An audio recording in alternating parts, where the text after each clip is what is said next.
Hmm, nakitaan silang magka-holding hands.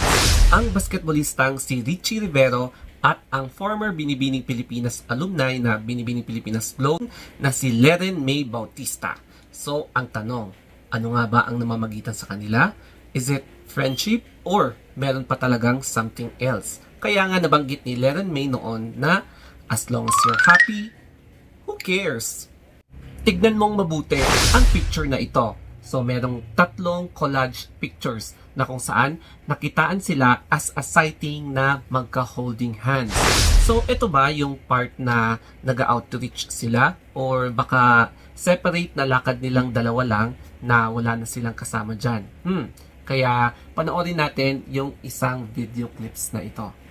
Speaking of happiness, pansinin mo kung ano ang meron dito sa video na ito. So, naispatan ulit ang dalawa na magkasama kasi.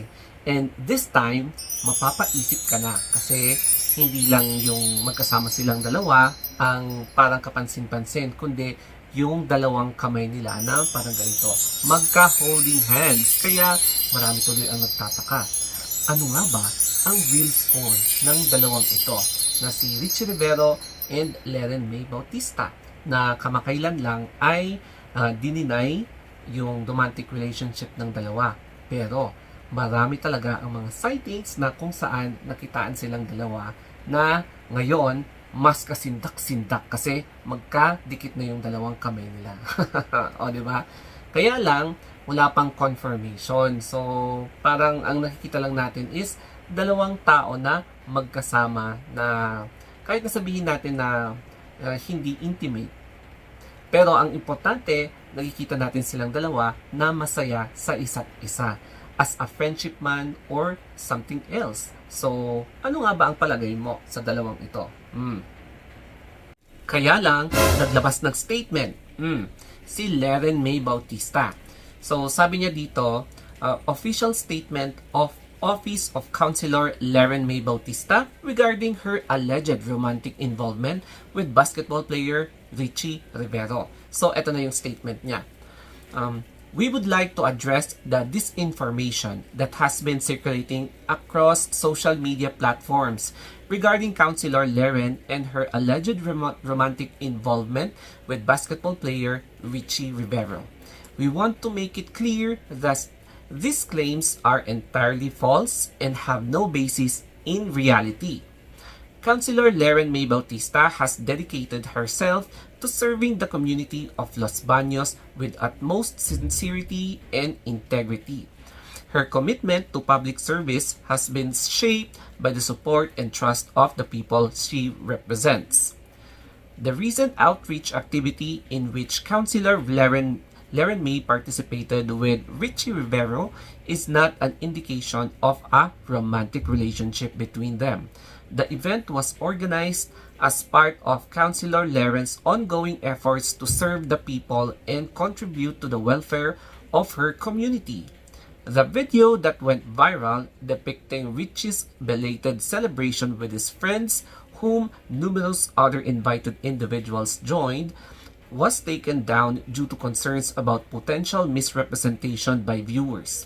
We encourage everyone to refrain from creating malicious and insinuating comments on social media.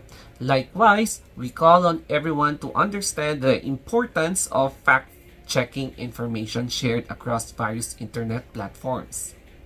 Kaya magdi-disclaimer lang muna tayo na binibase natin ang topic doon sa mga kumakalat na photos and videos na nakitaan sila or merong mga sightings na magka-holding hands silang dalawa. Kaya since wala pang confirmation, wag nating pangunahan ang dalawa. So hintayin na lang ang kanilang official statement regarding dito sa mga kumakalat na pictures na magkasama silang dalawa na magka-holding hands. A few months ago, biglang pumutok kasi yung balita na nagkahiwalay na ang aktres na si Andrea Brillantes at saka ang basketballistang si Richie Rivero.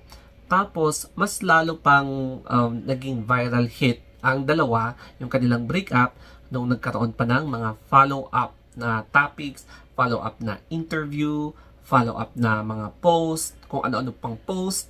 And syempre, pinag-uusapan talaga silang dalawa. Kaya hanggang ngayon, hindi pa, parang hindi pa naglalaylo yung topic about sa kanila. Kasi konting trigger lang, boom! Ayan. Lalabas na naman ang issue nilang dalawa, katulad ngayon. At sa aking palagay, single na ang status ni Andrea Brillantes, tapos single na rin si Richie Rivero, tapos single din si Leren May Bautista. O di ba? So, single silang tatlo as of the moment. But then, let us wait for the announcement kung baka magbago, no? Yung kanilang mga status sa isa't isa. So, habang wala pang mga announcement sa kanilang social media o kaya sa interview, hintayin na lang natin kung ano nga ba ang totoo.